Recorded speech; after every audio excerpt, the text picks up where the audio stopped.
আজকে আমরা দেখব যে কোনো সংখ্যার স্কয়ার রুট বের করার সহজ পদ্ধতি। যেমন এখানে প্রথম সংখ্যাটি দেওয়া আছে 2916, এর স্কয়ার রুট আমরা বের করতে গেলে আমাদের দেখতে হবে 2916 এই সংখ্যাটি কোন দুটি সংখ্যার মাঝে স্কয়ারের মাঝে আসে, অর্থাৎ 2916 এটি আমরা কি 3000, তাহলে ওর থেকে অল্প সংখ্যা ধরতে হবে। অর্থাৎ আমরা সংখ্যাগুলো ধরি, যেমন যদি আমরা ধরি 45-এর স্কয়ার, 45-এর স্কয়ার কত?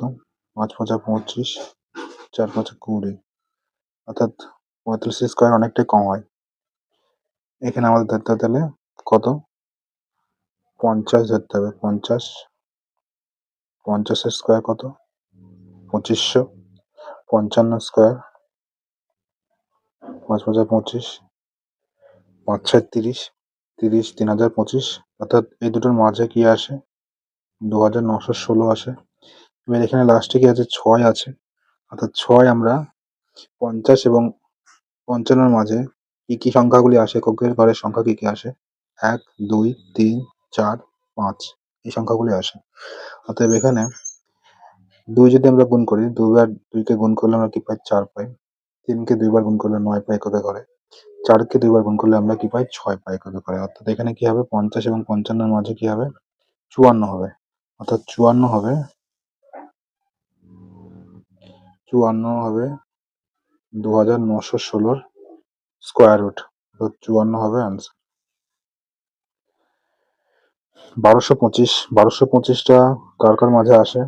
1225 আসে 40, অর্থাৎ 40-এর স্কয়ার 4 × 4 = 16, 1600 এবং এর থেকে কম অর্থাৎ 45 দেখি, 45, 5 × 5 = 25, 4 × 5 = 20, অর্থাৎ 2025 বেশি হয়ে যাচ্ছে।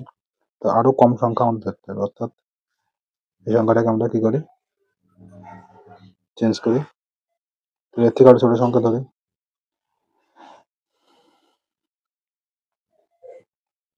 এর থেকে ছোট সংখ্যা ধরলে কত পাবো?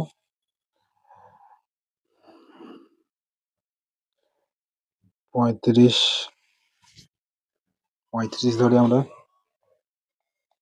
35-এর স্কয়ার কত? 25 এবং 3 × 4 = 12, 1225। অর্থাৎ এখানে আমরা সম্পূর্ণ সংখ্যাটি পেয়ে গেলাম, অর্থাৎ 1225, অর্থাৎ 35 হবে উত্তর। যে কোনো সংখ্যার ডান দিকে 25 থাকলে সেটা একক ঘরে কি হয়? 5 হয়।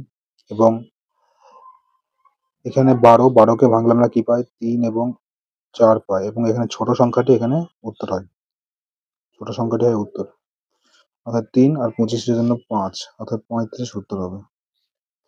20 25, এখানেও 25 আছে, অর্থাৎ 25 এর জন্য কি হবে? 5 হবে। আর 20 কে ভাঙলে আমরা কি পাই?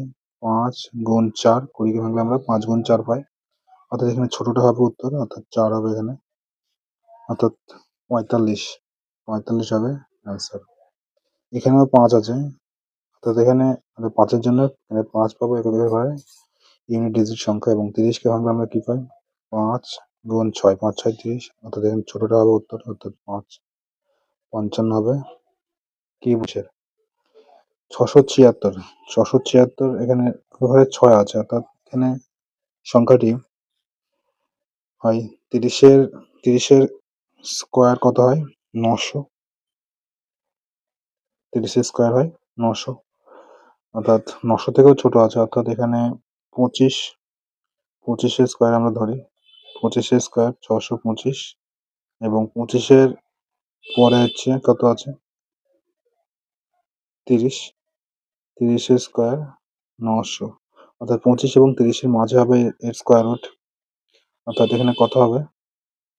6 কোন সংখ্যাটি গুণ করলে আমরা 6 পাই এককের ঘরের?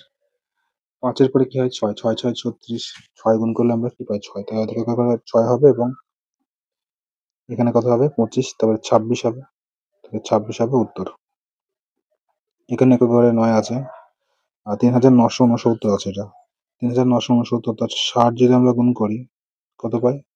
3600 পাই, 3600 পাই, এবং 60-এর পরবর্তী সংখ্যা 65 যদি আমরা স্কোয়ার করি কত পাই? 5 5 25 পাই এবং 6 এর পরবর্তী সংখ্যা এর সঙ্গে গুণ করি 6 7 42 অর্থাৎ 4225। অর্থাৎ এই সংখ্যাটি এই দুটি সংখ্যার মাঝে অবস্থিত। অতএব 60 এর পরবর্তী সংখ্যা এটি হবে এর স্কোয়ার রুট। এখানে কোন সংখ্যাটি 60 এর পরবর্তী কোন সংখ্যাটি একক ঘরের সংখ্যা দুবার গুণ করলে আমরা 9 পাই। 60 61 62 62 অর্থাৎ 2 গুণ করলে আমরা পাই 3 গুণ করলে আমরা পাই অর্থাৎ 63। 63 কে আমরা যদি আমরা গুণ করি তাহলে আমরা এই সংখ্যাটিকে অর্থাৎ 63 হচ্ছে 3969 এর স্কোয়ার রুট। ঠিক আছে? তাহলে যে কোনো সংখ্যা যেমন 1 এর স্কোয়ার বের করলে আমরা কি পাই? 1 পাই। 2 এর স্কোয়ার বের করলে আমরা কি পাই? 4 পাই। 3 এর স্কোয়ার বের করলে আমরা কি পাই? ইউনিট ডিজিট 9 পাই। 4 এর স্কোয়ার বের করলে আমরা ইউনিট ডিজিট কত পাই? 16 অর্থাৎ 6 পাই। 16 অর্থাৎ 6 পাই ইউনিট ডিজিট। 5 এর স্কোয়ার বের করলে আমরা কত পাই? 25 অর্থাৎ ইউনিট ডিজিট কত হয়? 5 হয়। 6 এর স্কোয়ার আমরা বের করলে কি হয়? 34 অর্থাৎ 6 ইউনিট ডিজিট। 7 এর স্কোয়ার 49 অর্থাৎ 9 ইউনিট ডিজিট হয়। 8 এর স্কোয়ার 64 4 ইউনিট ডিজিট হয়। 9 এর স্কোয়ার 81 অর্থাৎ 1 হয় ইউনিট ডিজিট। এভাবে 1 থেকে 9 পর্যন্ত সংখ্যাগুলির ইউনিট ডিজিট আমরা এভাবে পাই এবং এখানে সংখ্যাগুলিকে আমরা 5 5 করে ভাগ করে নেব। ভাগ করে এই স্কোয়ার রুটগুলোর আমরা সমাধান করব। খুব সহজে।